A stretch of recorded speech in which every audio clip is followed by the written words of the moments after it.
Yo, what is up, everyone? My name is Dom, and we're here to talk about how I'm trading Uber.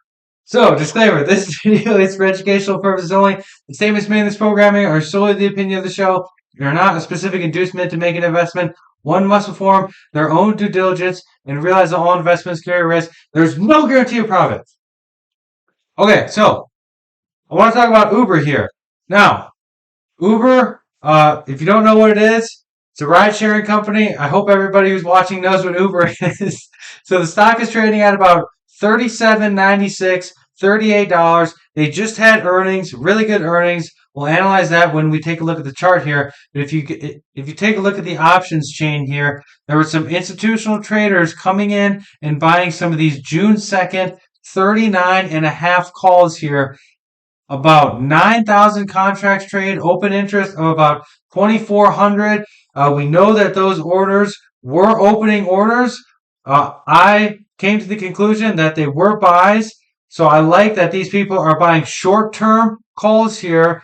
Makes it less likely to be a hedge because when somebody is buying longer dated calls, that makes more sense to me, at least, to be a hedge, because why would you go out and hedge, only a week or two out? Some people do that. That's why I always say there's no guarantee of profit in following these trades or that the smart money is right. But we saw big trades placed here by institutional traders, I think, coming in, buying these calls here. So I'm in these calls. I'm bullish on Uber. I like the chart. Let's take a look at it. So I took away all the moving averages here just to make things a little simpler.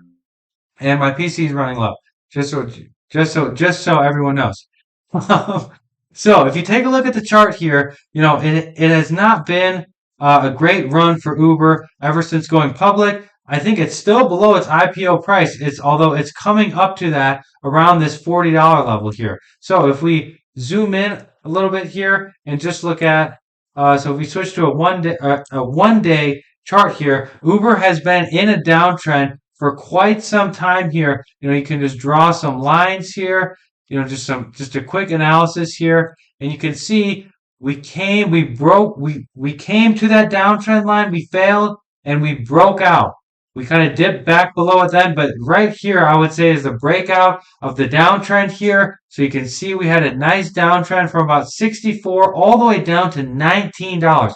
What a decline. Then this earnings pop here, the company gained religion on becoming profitable, creating cash flow. That was the huge jump up. The stock traded sideways here. We had another good earnings report here, and we just had another really good earnings report. I think a week or two ago, the stock had a huge run up here. We're kind of consolidating a little bit. If we were to zoom in a little bit closer here, we had a huge run up. I like to see the follow through here. I like to see this is kind of the same setup as Shopify here that I talked about a few days ago on the channel. That trade worked out well for us. This Uber trade is kind of setting up similar, I think, here with a huge run up on earnings. Looks like we're finding some support around this upper 37 level. We're kind of bouncing a little bit off that today, although it's not technically a bounce yet. We have to see tomorrow. But the people that were buying these calls were betting that Uber is going to have a big run here in the short term or be above 39.5 on expiration June 2nd, next week, Friday. The stock is trading at about 38. They're buying $1.50 out of the money calls short term. I like that trade. I like the chart here. It's the same setup as Shopify. I'm bullish on Uber. I like how they're got religion, listening to Wall Street. During rising interest rate environments, you want profitable companies, especially profitable companies that are growing. Uber technically is not GAAP profitable yet, but they're generating a good amount of cash flow here, and that's only going to increase over the years. I like the trade. I like the chart. I like the stock fundamentally. When those three things line up, that spells a good trade, in my opinion. So, thanks for everyone who's been watching. Make sure to subscribe if you want to. I really appreciate it. Make sure to smash the like button if you like the video so I know to keep making more content like this, and we'll see you in the next one.